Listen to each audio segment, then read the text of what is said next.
Alamin ang latest weather update ngayon dito sa Sir Aris Official Weather News Today.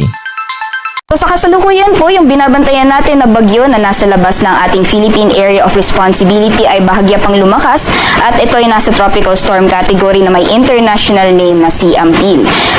Yung pangalan po na Ampil ay nanggaling po yan sa bansang Cambodia na ibig sabihin ay tamarin. At kung makikita po natin dito sa ating latest satellite image, itong si tropical storm Ampil ay malayo po sa ating kalupaan kaya hindi po natin inaasahan na makakaapekto ito sa anumang bahagi ng ating bansa pati na rin sa mga susunod na araw dahil patuloy po itong kumikilos sa direksyong northeastward o papalayo po siya ng ating Philippine Area of Responsibility although may pagkamabagal po yung kanya magiging pagkilos.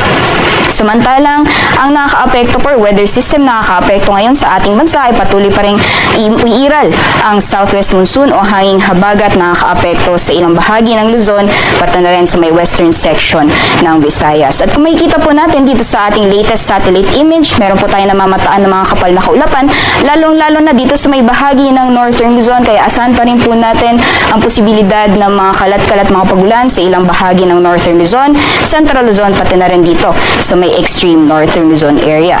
Meanwhile, sa nalalabing bahagi po ng ating bansa, generally fair weather conditions po tayo, wala po tayong namamataan ng mga kapal na kaulapan na posibleng magdulot ng maghapon o buong araw ng mga pagulan sa nalalabing bahagi po ng ating kapuluan. Although may mga kaulapan po tayong namamataan, hindi po siya tumatagal.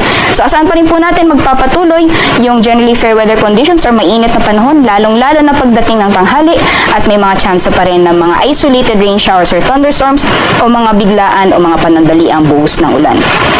At sa mga susunod na araw, ay asahan po natin na patuloy kikilos papalayo itong si Tropical Storm Ampil papalayo ng ating bansa.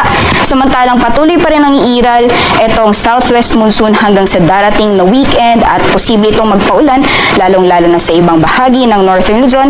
Meanwhile, mapapadalas lamang po yung mga afternoon rain showers or thunderstorms sa nalalabing bahagi ng ating bansa. Kaya yan dalang po natin yung ating mga payong o mga pananggalang sa ulan.